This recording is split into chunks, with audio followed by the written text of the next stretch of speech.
I was going over my videos and I realized there is no video about aftercare on my channel, which is ridiculous, and there should be.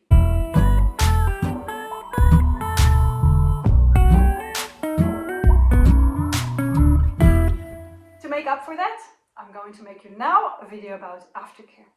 What is it? Why do you want it? Here's the thing.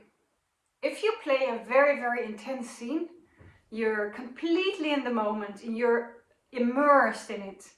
Once you get out, there is this feeling of separation from you, from your partner, from the world. You can feel very one with everything around you. And then the moment that you're stopping that can be scary and can be very emotional. Especially if you did like very intense scene. I mean, it can be just like taking off a clothespin, and that can already make you emotional.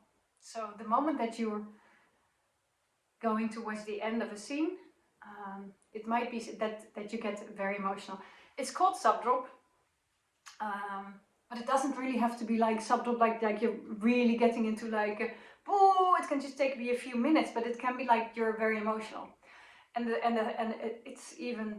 it's not just for subs. Doms can suffer of that too. It's a bit more uncommon because you're all the time in control, right? So you're not giving away all the power, and you're not following it, which will get you into a certain rhythm, and it can be a bit like hypnotical, right? It's like a kind of meditation when you're bottoming in a scene. But just be aware that it might be possible for a dom too, and that doms also might need aftercare. If you're a dom and you need aftercare, you really need to take care of that yourself.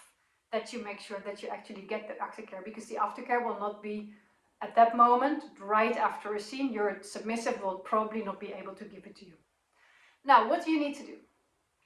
First of all, you need to make sure that your submissive is safe after they finished. So I don't know what they need, but if you don't know yet, make sure that there are 3 things always available. Something to eat, something to drink, and something to take care of their temperature. If they're really warm, make sure that they have something to cool down. Make sure that there's a window that can open so they can have a little bit of the breeze. It can be a cool cloth. It doesn't have to be very complicated. For me, it's mainly warmth. I need warm, I need cuddles, I need blankets, I need sweaters with hoodies. That's what I need, and I need a lot of cuddles. And I don't need you to talk to me. So, but it's different for everyone.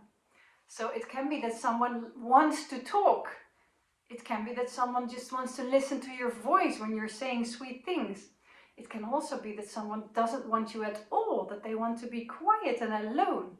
You don't know. And don't feel offended. It's their way to cope with their emotions. Is it for everyone? I don't know.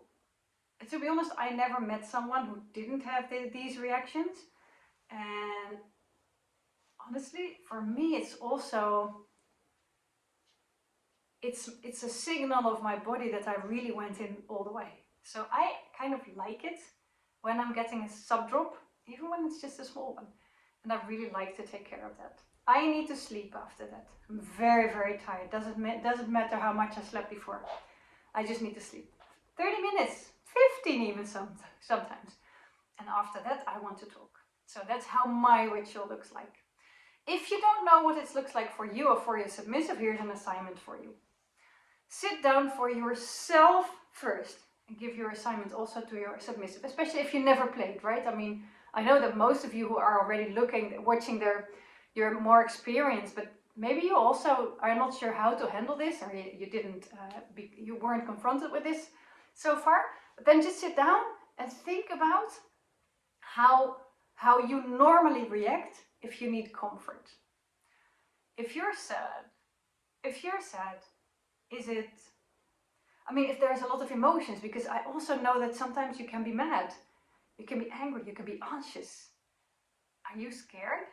But then, do you need other people, or do you want to be silent? Do you want to talk a lot? Do you want to hold on to other people? Or would you prefer to be left alone? Just write it down for yourself. And after you did that, it's time to switch and to to compare and to, because now you know what you need for aftercare. And it doesn't matter whether you need it or not.